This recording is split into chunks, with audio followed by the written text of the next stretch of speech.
Hi, everybody. Welcome to my second attempt at a YouTube Live. Here we go. Guys, I want to do a Ruby Frankie update. I know we've done it a few times already, but I want to start talking about it. Hi, guys. Thanks so much for joining, everyone. Okay, let me know. Is my volume okay with the AirPods in, guys? Can everybody hear me? Let me know in the chat. Hi, Sean. Chantel. Hi, guys.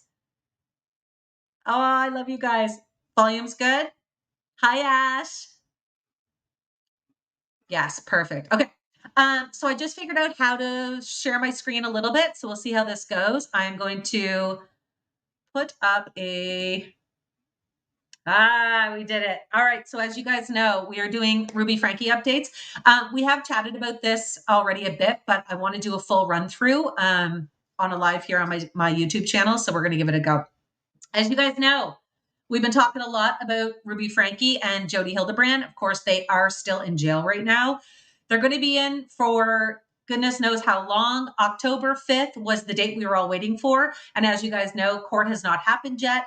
October 5th has come and gone, and we have not got a new court date yet. We're still waiting for that. So when that's going to happen, I don't really know. But I have a few updates I want to talk about. So the first update, let me actually, we'll keep that picture up for now. The first update is going to be the fact that Kevin Frankie tried to press charges against his daughter, Shari, who's 20 years old. The second update is that Kevin's lawyer basically did an exclusive with People magazine. He loves the media, and he basically told us when the first time, I keep pointing the wrong way. There we go. When the first time that Jodi Hildebrand entered their life and all about the separation between him and Ruby. We're going to go over that as well. And the next one is that Ruby's sister Bonnie has done a couple new vlogs on her YouTube channel. And I want to go over a little bit of content that she had included in there that I kind of find interesting and a couple things that I wanted to share. So thank you for joining me on my YouTube channel. Buckle in, we got some updates, and I hope you guys enjoy it. Hi, gang. Thanks so much for coming in. Erica, Chalice, hi, babes. All right. So, yes, guys, the first thing, I am going to attempt to be sharing for the first time on my screen here for my YouTube Live, going from picture to picture. So, if I mess up, bear with me. It might take me a few minutes. The first thing that I wanted to talk about is Kevin Frankie's lawyer's interview. So, Randy Kester is Kevin's lawyer, and he seems to really love the spotlight. He's been doing interviews, he's been doing exclusives, you name it. So he is currently in People magazine doing an exclusive, and he did share more than what we've had before. So the big thing that we've kind of come out of this interview, I think, is the fact that Jodi came into their life apparently in 2021. So she, as you know, is a counselor. She runs this Connections alleged cult type service, relationship building, whatever you want to call it. And when Jodi came into the picture, basically everything went down the tube. So a bunch of people have come out, as you know, accusing Jodi of basically almost wrecking their life, wrecking their marriage, you name it, including her own niece. And Kevin is no different. So Kevin's lawyer's coming out basically saying when they started doing counseling with Jodi Hildebrand, things went downhill. They were doing counseling for sex addiction. Just like everybody else, it seems that Jodi was specializing in was sex addiction, addicted to porn, the whole shebang. So that kind of sounds like what they were having issues with as well. Whether she perceived it as an issue or whether Ruby and Kevin did, we don't know. But that's what she started counseling them with, was that. Before long, the two women in this picture became extremely tight. We don't know how tight. As you know, there's lots of assumptions. But Ruby and Jodi went away for a weekend with another counselor. And when they were away, they were doing like a business conference, whatever they were doing. When they came back is when Ruby told Kevin that he had to leave. She said that he was basically infesting the kids with his attitude and their family. And if he wanted the marriage to work, he would have to leave. Jodi Hildebrand then came up with all these rules. She told him that he had to leave for at least a year, and he was not allowed to contact any family members. He was not allowed to even contact Ruby. And Ruby was only allowed to get in touch with him 3 to 4 times during that whole year, which is just like, imagine walking away from your family for a whole year, but that's what this man did. And Randy Kester, his lawyer, is currently trying to portray Kevin as this wonderful fatherly figure, but yet the man was gone for 13 months. So Jody's rules. No contact for a year. We now know that when Kevin left for the first time, he actually took Chad with him. Whether Chad wanted out, whether Kevin wanted him to leave, whether Ruby wanted him out, we have no idea. But Chad did go with him. And Chad would have been 17 at this time. So Chad left with his dad. And very soon after, Jody Hildebrand called Kevin and said, no, you guys are going to enable each other. We want him out. So she made Kevin kick out Chad. So Chad had to leave. So that is kind of a big piece of the puzzle that we've been missing for quite some time. Everyone, whenever I talk about this, asks, where's Chad? That's what we know right now. Chad left with his dad. Then his dad apparently kicked him out, and we have no idea where Chad is right now. Rumors, though, do say that he's in university and that he's at school somewhere. Whether that's the case or not, we don't know. But that is kind of the biggest takeaway from Kevin Frankie's lawyer's interview, is that we kind of now know the situation. He also shared in that interview that Jody Hildebrand apparently is divorced, as you guys know, and her adult children don't speak to her anymore. So her adult children are basically estranged from her. She has nothing to do with them, and you can probably understand why. All right, I am going to attempt to change the picture, and we'll see how I make out here. So I think I have to do remove. Haha. Okay. And I'm going to put up another picture. The next little bit of information that I wanted to share is about, let's see if I can get this to work. Add to stage. Yes, this rock star. So for anyone who doesn't know, this is Shari Frankie.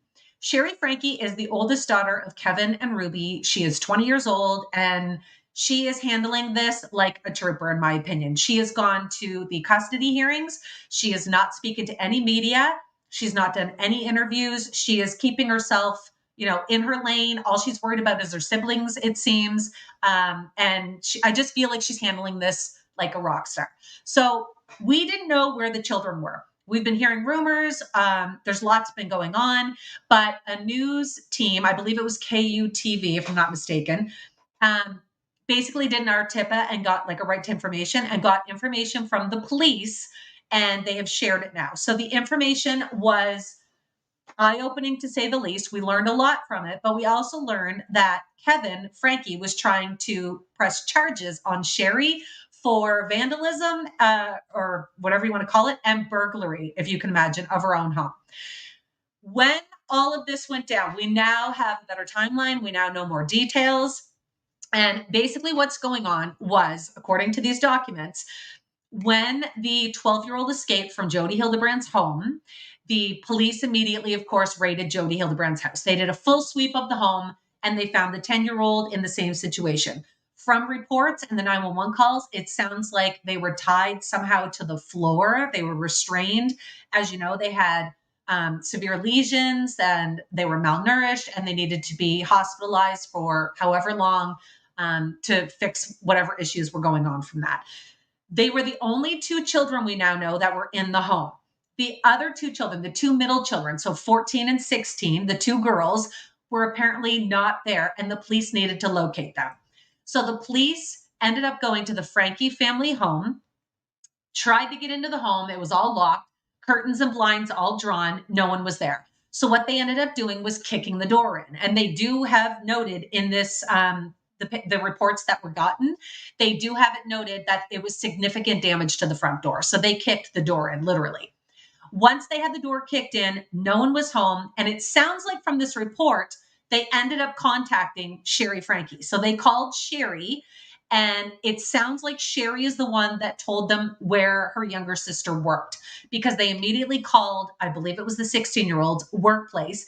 And the employer at the workplace said that she had been there, but that she had left, and said it was due to a family emergency. After this happened, they looked at the surveillance footage of the work where she was, and the surveillance footage showed, I'm going to show you another picture here if we can figure it out. All right, let me shrink this one. The footage that they received had a woman picking up the 16-year-old, and it was this woman. We're on a roll, guys. I'm going to make this bigger so that you can see it. So it's this woman. So this is from the Connections website, guys, if you can imagine. Our business team, and here she is. This is Pam. I'm going to mutilate her last name, but I think it's Pam Bodger or Botcher. Anyway, Pam works for Connections with Ruby, with Jody, and Pam is the one who picked up the 16-year-old from her workplace. We know that now. When Pam picked her up, she also picked up the 14-year-old. And the police, when they found out that it was Pam who picked them up, contacted her. And she explained that apparently Ruby had contacted her and asked her to pick up both girls, said it was an emergency, and asked if she could take both girls to her home. She did. And she actually told the police, she said, this is nothing new. Ruby apparently had the girls at her home before doing housework and chores, if you can imagine. So Pam, very familiar to the girls. They were comfortable there. What happened next was DCFS arrived at Pam's home with the police officers and basically gave the girls two options. They said, there's no way you're staying with Pam. So your two options are foster care or go with your older sister, Shari. And unfortunately, the girls didn't want to do either. They wanted to stay with Pam because they knew her. And they also knew that Frankie was the one that wanted them to stay there. If you watch any of the 8-passenger footage or Ruby talking about her girls or the videos of her girls at all, I feel it's very obvious that both of the middle girls were very much a Ruby pleaser. They wanted to please their mom. They were always kind of set back in the scene. They didn't make a fuss. They didn't cause a stir. I just feel like if they knew that Ruby wanted them at Pam's house, they would have wanted to be at Pam's. The second thing, they didn't want to go with Shari. And I'm guessing it's because, as you know, Shari hadn't spoken to her family in a year. She hadn't talked to any of her siblings, her parents, nothing. Her parents were not happy about this. So I'm pretty sure her parents would have been saying not the nicest things about Shari to the girls. So they probably thought Shari wasn't a safe space and didn't want to go. But when your choices are foster care or going with your older sister, you're going to choose your sister. And that's what they did. So they chose Shari. So right now we know the 14-year-old and the 16-year-old are currently with Shari. Shari has possibly temporary custody is what I'm thinking it is. The two youngest, the 10 and 12-year-old, were not given to Shari, unfortunately. They were given to DCFS. They are in foster care.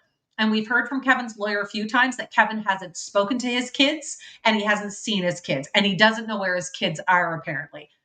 So we know kind of where they are. We still don't know where Chad is, and we don't know where Shari is. If she's at her apartment, if she's living with her sisters, we're not really sure, but all this information came out.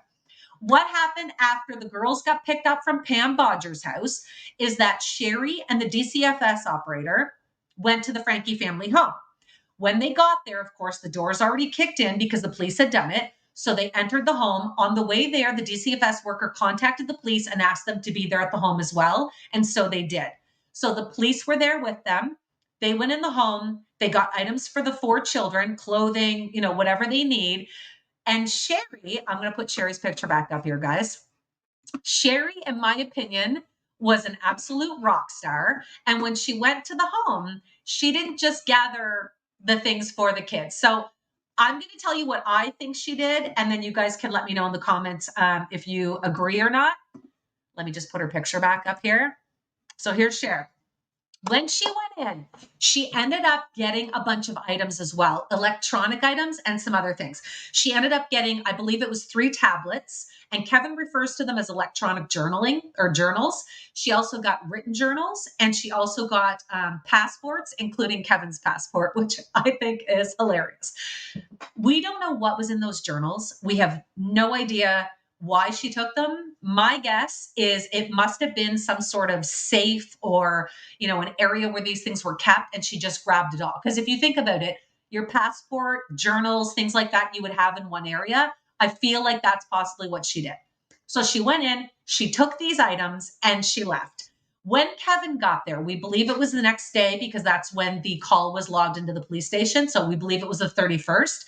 When Kevin got there, he must have gone for those items and they were missing. He immediately contacted the police, and all of this is written in these reports that we got from the news station. When he contacted the police, the first thing he says is, I want to press charges on my daughter, Shari Frankie. She broke into my house. She stole my electronic journals, as well as a bunch of other stuff. The police were like, okay, this isn't happening. One, you haven't been here for 13 months. You don't even know what's been going on. Shari has not been banned from your home. She lived here. This was her home as well. She was welcome here. We were with her the whole time, and she was here to get necessities for your other children. He immediately tells the police, none of those children are welcome in my home, especially Shari. I want her charged, and if not, I'm going to be suing you. So the police were like, we're the ones that kicked your door in. She didn't do it. We're not charging her. He got mad. He said, you're going to hear from my lawyer, and the call was ended. After that, the police ended up contacting Shari and said, like, did you take this stuff? She said yes, and she returned everything to the police station. So my hope, and I don't know if this is legal or not. I mean, someone's going to have to let me know, maybe in the chat. I love you guys. I see your comments. Thank you. But my hope is that she either copied everything or the police possibly did when she brought it in. But I hope she got everything she needed from whatever it was she was looking for, because she obviously had a reason for taking those items. Kevin also mentioned when he was talking to the police, he said, I know it was Shari that took my items because of what she said in court. So as you know, she's been going to the custody hearings. So she must have said something to him about getting the journals, or, you know, she knows what's in them, because he immediately went looking for those journals when he entered the house and then called the police and knew it was her. So that is kind of the biggest takeaway, in my opinion, of what went down in those papers. The other thing was that we know now where the kids are. So we know that the 14 and 16-year-old are in custody with the Ruby and Kevin's daughter, Shari. And we know that the two youngest are unfortunately in care with DCFS. We don't know where, though, and we don't know if they're split. As you know, unfortunately, Ruby, in one of the custody hearings, said that her 12-year-old was inappropriately touching his sister, as well as apparently cousins and friends and things. Nobody has come forward to make these accusations against him at all. Anything that came from this is just from Ruby. But of course, the judge had to say he can't be with other children because of these accusations while they investigated it. They have had mediation since then. So I'm hoping that the investigating of that revealed that that was not true and that he is with his younger sister, but we don't really know. I think so too. So Aisha just said that she copied everything. Very smart. That's what I think probably happened as well. At least I'm hoping that's what happened. All right. The other update. Let me again change my picture. I'm getting really good at switching pictures, you guys. This is huge for my second time. Let's see. I'm going to put up Bonnie. All right. And let me make, there we go. All right. So as you guys know, Bonnie has done a couple vlogs on the situation. So this is Ruby Frankie's sister, Bonnie. Bonnie is also a vlogger here on YouTube. She's got a very popular channel. She posted this video wearing this outfit pretty much right after all this happened. She got on, was emotional. She did delete it. She uploaded another one, as did her sister, Julie. Ellie has been quiet and Bo has been quiet. Those are all the siblings of Ruby. But Bonnie has been pretty open about it all. She did say in the last one that she would not be talking about the situation again. But I think as things kind of move on, she's feeling a little better about sharing certain aspects of this and feeling maybe a little more at ease talking about it all. So she has been opening up again about it. Now, one clip that I need you guys to watch. So it is on my profile if you guys want to go check it out. I did crop it down. So she went away last weekend. While she was away, she was taping her family. They were having a great outing, but she did tape herself, recorded herself talking about the fact that she was away and how she felt about it. And she said some things that make me question a couple things, and I want to share that with you. I want you to watch it after and let me know your thoughts too, but this is what I think. In it, she starts off by saying that she felt guilty going away, that she didn't know if she should go away, and that this is kind of, you know, what her husband wanted to do, and she knew she needed a break. And then she made a comment saying, basically, I wish my whole family could get away. And then she makes this face, cuts the camera, comes back and says, I wish my parents, Bo, Ellie, and Julie could get away. So she completely cuts Ruby out.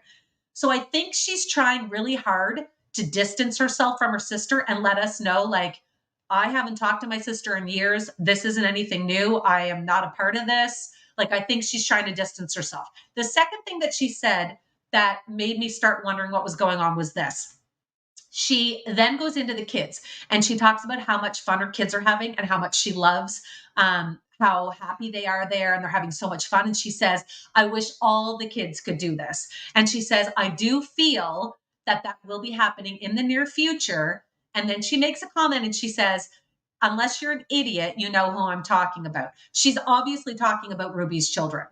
So it's making me wonder, is Bonnie going for custody of Ruby's kids, or are one of her family members doing that? Or is Shari possibly going to be getting custody, even though she's 20 and going to school? And possibly they're all going to be able to be together again. There's no way she's referring to Kevin, because she definitely is not a fan of Kevin's. She's basically come out in her last video and said this is partially Kevin's fault because he hasn't checked up on his children in over a year. So there's no way she's referring to vacationing with Kevin. So it's just kind of, a little bit of a teaser, wondering what's going on. But it does sound like the kids are going to be hopefully in a safe space, possibly being able to see their siblings again. The other thing she just posted, so she did post another vlog that was all about the situation. And what it was is she was talking about how she told her children. She's been getting a lot of questions from fans and followers asking, like, how did you tell your kids about this? And she did a whole video on it. Basically, what she said was she shared a little bit of the past with her and Ruby. She talked about the fact that she and Ruby have been, extremely tight since the kids were born. Ruby had her kids first, then Bonnie had her children. They've been raising them together. And basically what's been going on is that they would share kind of sleepover duties. So Bonnie might take the boys one night and Ruby takes the girls, or, Bonnie takes these kids and Ruby takes the other ones, and they would have sleepovers all the time. What she said was once connections started to seep into Kevin and Ruby's life, it filtered into the children. And then Ruby's kids would try and basically lecture and teach Bonnie's children the connections way. And Bonnie wasn't comfortable with it. None of them were comfortable with it, apparently, is what's coming from Bonnie now.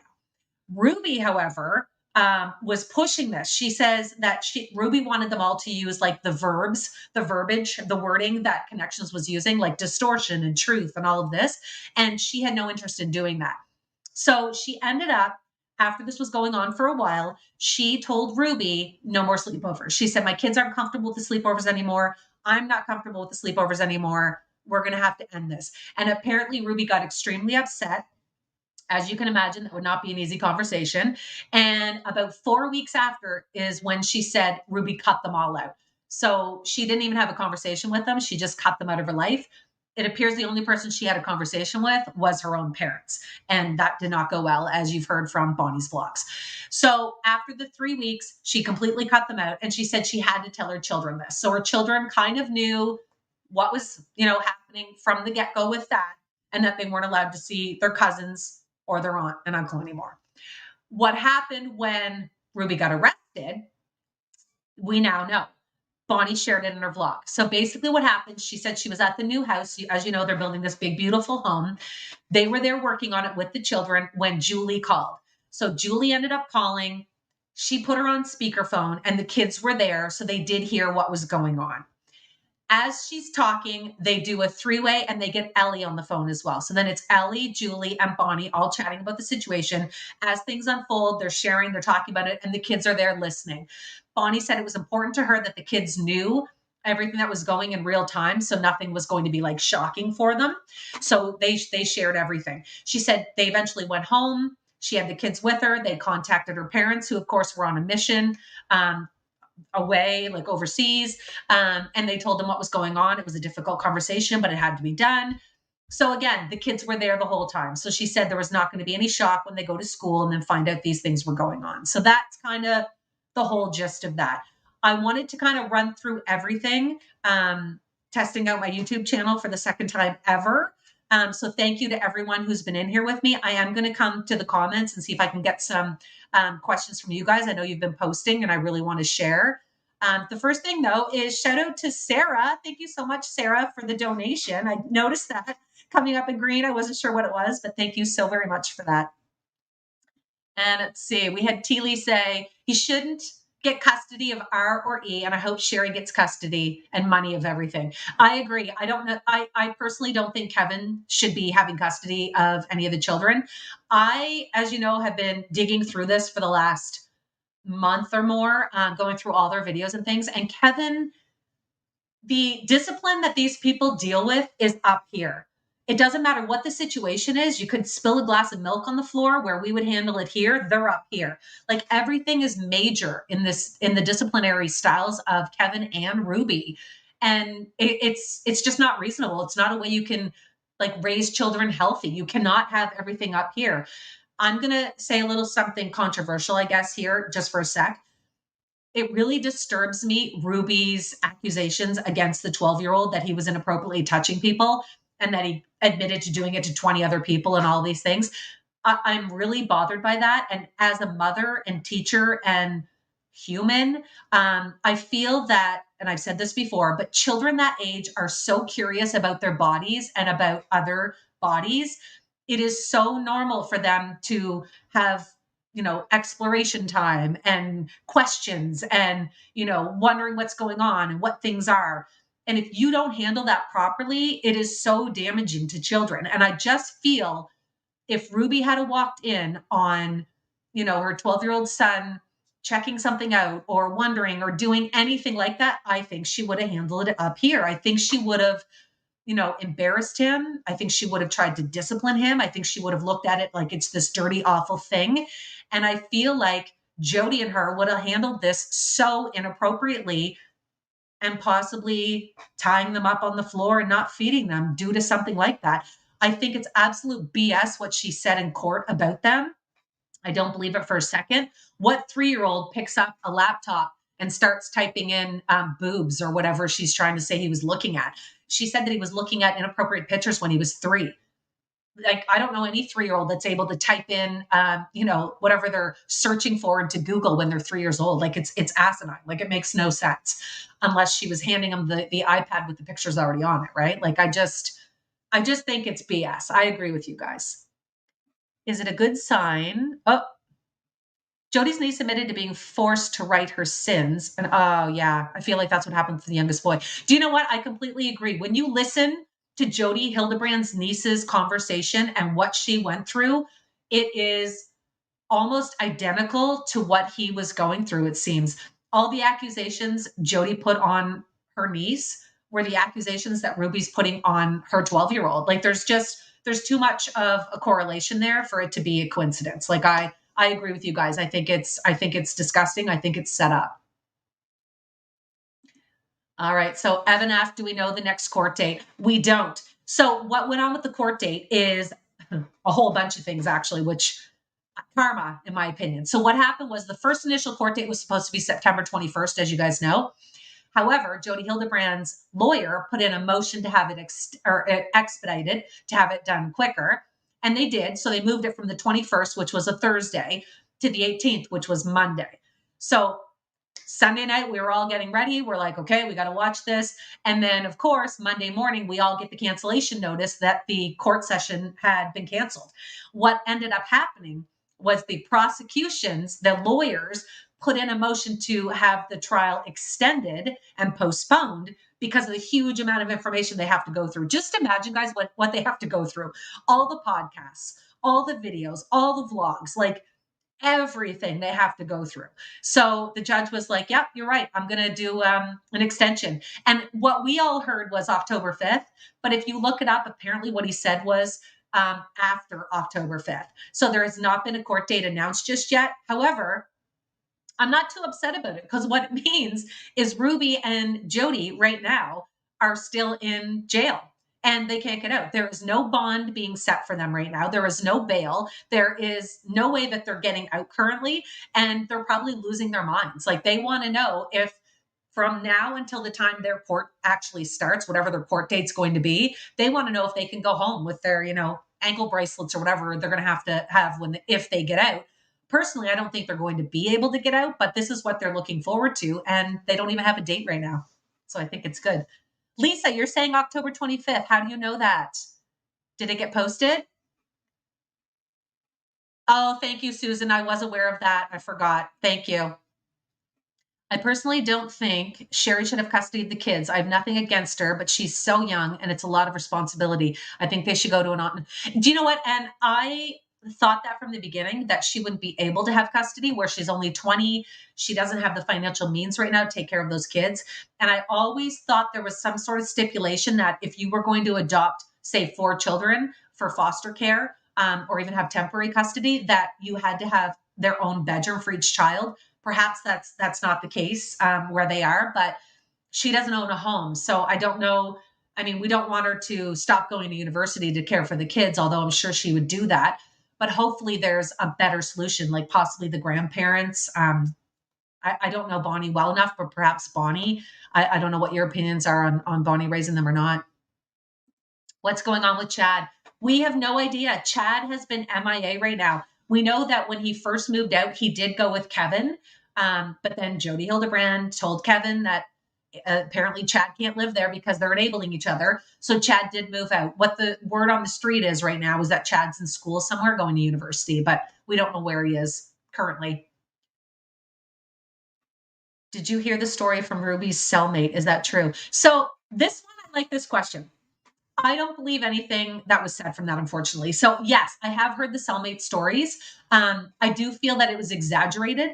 I also feel that the cellmate was saying one thing and the media ran with it in another way. So because I saw some people posting saying like, "Oh, the cellmate confirms that Jody and Ruby are lovers." Like I did not hear that at all. I heard that the cellmate was saying that Ruby was asking tons of questions like, what did Jody say? How is she? What's going on? I feel that's normal. If you've been arrested with your business partner, you're going to want to know what she's saying, what's happening. So I think I think I take it with a grain of salt. I do believe some of those things did happen, but I don't want to read too much into it. The aunts and grandparents are problematic. Long history of generational. Oh, yeah, CAS, that's the part we don't know about. We don't know where a safe place is. Personally, I think that the only people that would be able to determine honestly where a safe place to land might be right now would be Shari and Chad. I think that they would know their aunts and uncles and their grandparents best, and possibly be able to say where the kids should go. And I hope the judge is asking them. Something on Hulu was posted about this. I don't. Oh yes, Olivia. Guys, this cracks me up. If you're not aware yet, there is a documentary out already on Ruby and Jody Hildebrand on Hulu. I don't know how good it's going to be, guys. I definitely might check it out, but literally it was done in what? A matter of weeks. They made this documentary on Hulu. If you've watched it, drop it in the comments so I can see if you've watched and what you think about it. But yeah, there's already a documentary out. Will Bonnie get custody of the kids? Emerson, we don't really know yet. In my opinion, I think Ellie has some of the kids. She's really quiet. Apparently she doesn't. Apparently the 2 middle children, the 16 and 14-year-old, are with Shari right now, and the 2 younger are apparently, according to Kevin Frankie's lawyer, in custody in foster care right now, but they are still in Utah. He said that Kevin doesn't know where the children are and isn't being told anything at the moment. So we'll have to wait and see, I guess, for that. Oh, thanks, Thomas. Wasn't anything we already knew. SC, I'm just sharing the updates, Levy. Just sharing the updates. Who's Bonnie? Oh, sorry. Bonnie is Ruby Frankie's sister. So Ruby Frankie has 3 sisters and 1 brother. She's got Bo, who's her brother. And then she's got Julie, Ellie, and Bonnie, who are her 3 sisters. Maybe Shari's with them at Ellie's. Totally could be April. Totally could be. What is the name on Hulu? I can't remember what the name is. Guys, if anybody remembers the name, drop it in the comments for me of the Hulu documentary. Have Ruby's parents made any statements? Nothing. We haven't heard anything from the parents, and we don't even know if they're back from their trip yet. I'm assuming they would have come home, but we haven't heard anything from them. The Hulu documentary. Sorry, yeah. Is that what it's called? Double Life? Something like that, I think, is what I saw. Oh, this question kills me. Emerson said, are Eve and Russell together? We don't know if they're together or not. As you know, Ruby threw the 12-year-old under the bus at the custody hearing, and the judge ruled that he would not be able to be in a home with other children. But there's been mediation happening since then. So the hope is that he was able to now be with his siblings, but we don't know. Where's the second oldest? I'm not going to say his name. And it's okay to say the older children's name if you want. However, I respect it if you're not saying the name either. So he is 18 years old. We don't know where he is right now. We know that when he initially left, he left with his dad. Rumor is that he's in school, but we have no idea. He's being very quiet as well. The grandparents were on a 2-year mission trip, right, Erica? And I don't know if that means they're going to be cutting it short and coming back or not. I'm not really sure. Ruby's parents are on a mission. Yeah. I understand the story, but I don't understand who the Hildebrand lady is and where she falls in. Okay, so Liv, good question. So this is, as you guys know, Jody Hildebrand. Jody Hildebrand is Ruby's business partner, basically, and BFF, if I'm being real.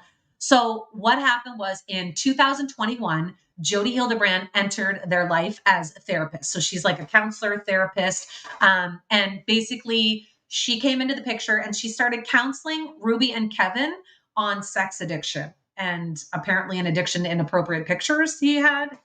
Anyway, she also unfortunately was counseling the children. So she was counseling Chad, the 18-year-old as well. There is video in the vlog with Ruby one day with him talking about my counseling session with Jody.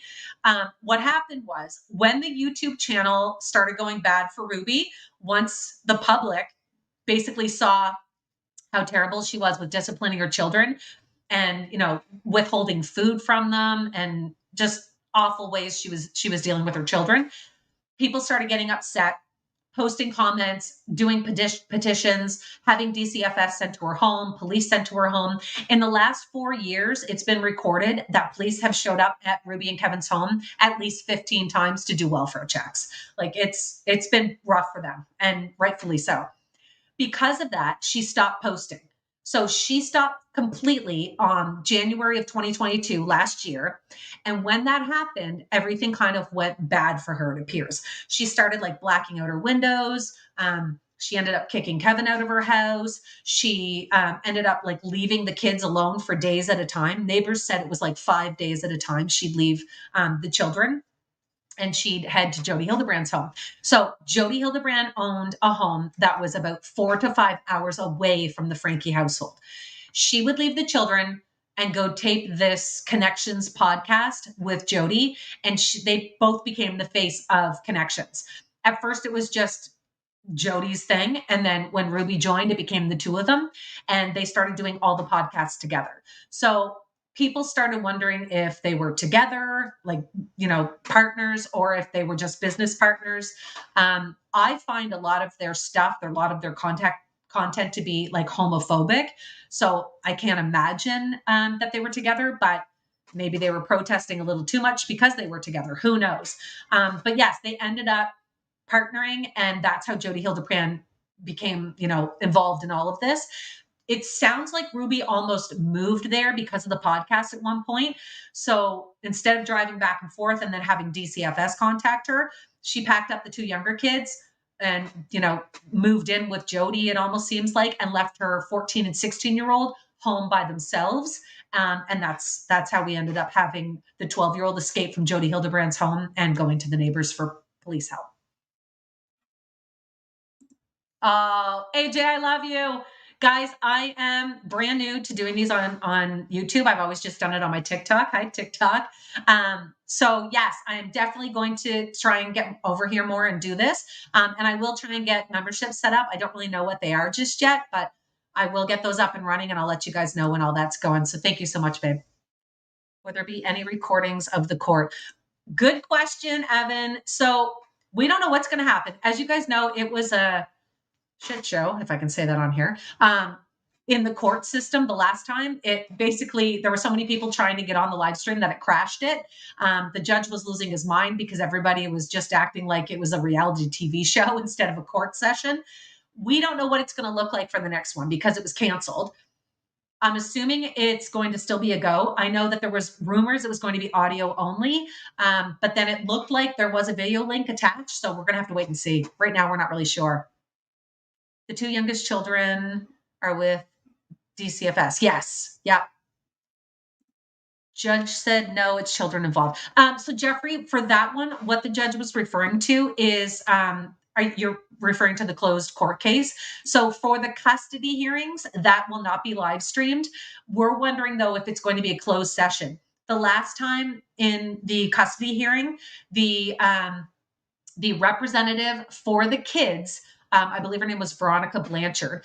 She put forth a motion to close the custody session and have it basically a closed off session, which means only the people involved and their lawyers can go in.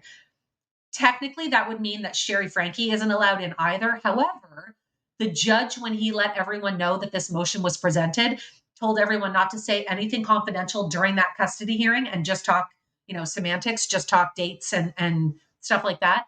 And he specifically spoke to Shari and asked her to put in a motion of her own and make sure that she expresses her feelings on that and if she wants the session closed or not. And I know that during another interview, Kevin Frankie's lawyer, Randy Kester, also shared that it's going to be completely up to the judge if he closes it, who he allows in. So hopefully Shari Frankie will be allowed in. And I'm thinking if she's got custody right now of the 16 and 14-year-old, she would be allowed in, but we'll have to wait and see. Ruby nor Kevin deserve these beautiful children. Very blessed with and hope that would come. I know, Teely. Yeah. Oh, you're so welcome, you guys. What happened to the youngest boy? How come he can't be with his little sister? Dan's mom. So it's an awful situation. Basically, if you're familiar with how this all got started in the first place, Ruby and Jody were basically restraining the two younger children. They had them tied to the floor, apparently, with handcuffs and ropes and like just horrid situation. They weren't feeding them. It was awful. The 12-year-old escaped and went and got help. But during the custody hearing, so nobody knows who these children should be with right now. So there is a custody battle going on and there's mediation sessions.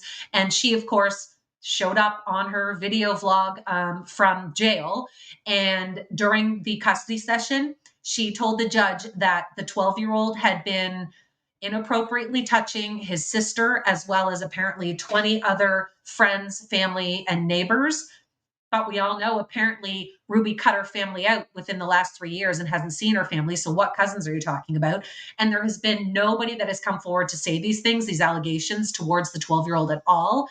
But because of those allegations, the judge had to say he can't be in, foster care with any other children just in case until the investigation's completed. So we don't know right now if he's with his sibling or not.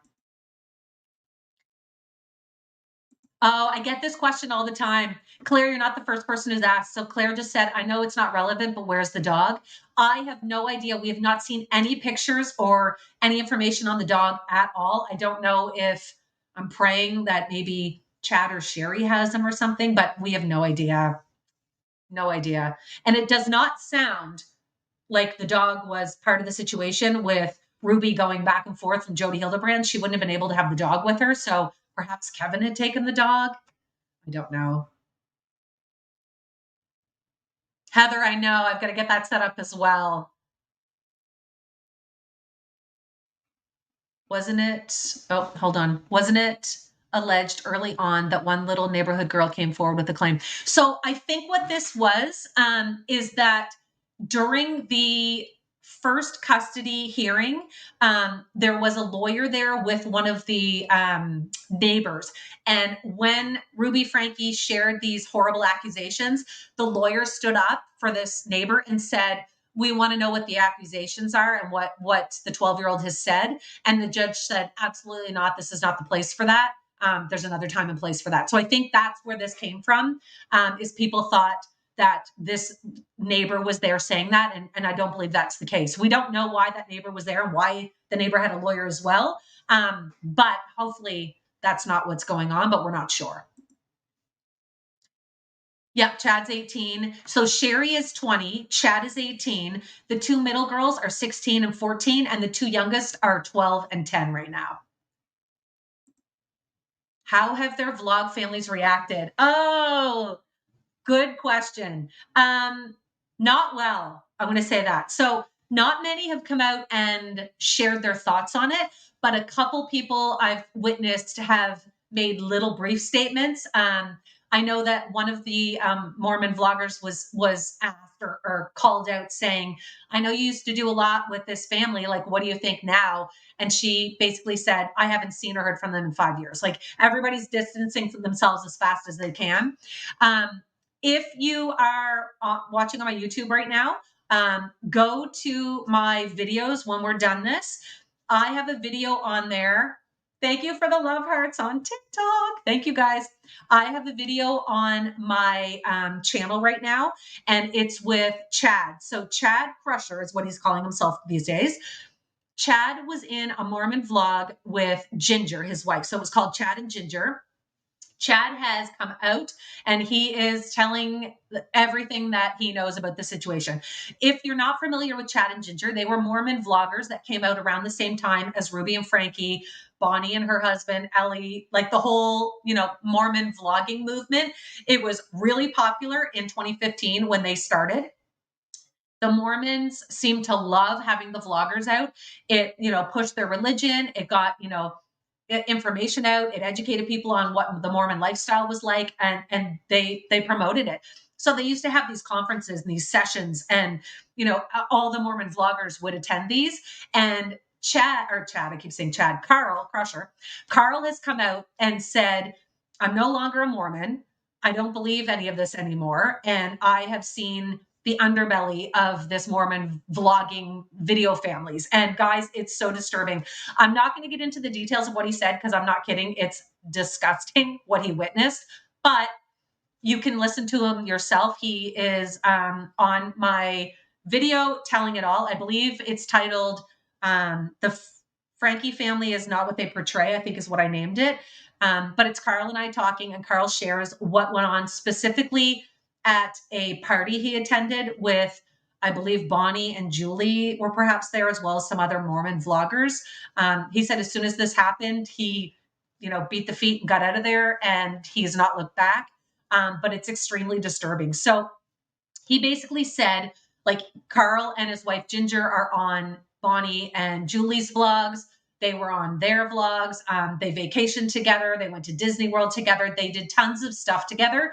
And he shared some really disturbing story, like swinging parties, like just you've got to go listen to it from his perspective, his point of view, because I was not there, but what he says is really disturbing. So I'm just warning you now, but you can go check that out if you want.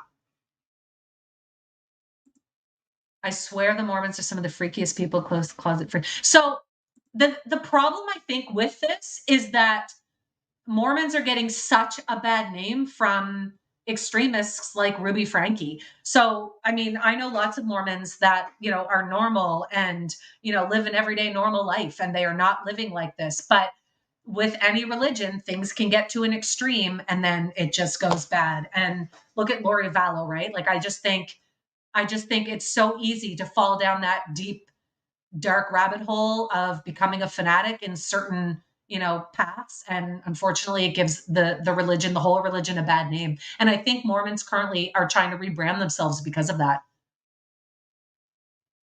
It's so sad that its story is more important than what's going on in the world. Eileen, absolutely not the case. There is tons going on in this world. And if you're interested, you can just scroll over one YouTube and listen and watch it. It's just what you choose to talk about, right? Everything's being talked about at once. I'm just happy to share this one in mine. Hi, Kimberly. Oh, Claire, Josh is one of my mods in here. Yeah. Shauna, I don't believe him. That's okay. And you don't have to, right? This is just one person's perspective. And he's just sharing his experience with, what he says happened. But yeah, you believe him or not, but definitely listen. It's good to hear all sides of the story, right? Oh, thanks, Fatima. Yeah, I agree, guys. All right. Thank you so much, guys, for joining me. I am going to log off. I will definitely be trying to do some more lives on my YouTube here. Please hit subscribe if you enjoyed this, and I will be posting and hopefully doing more lives more often. Thank you so much for everybody who joined me, and I will hopefully talk to you guys soon.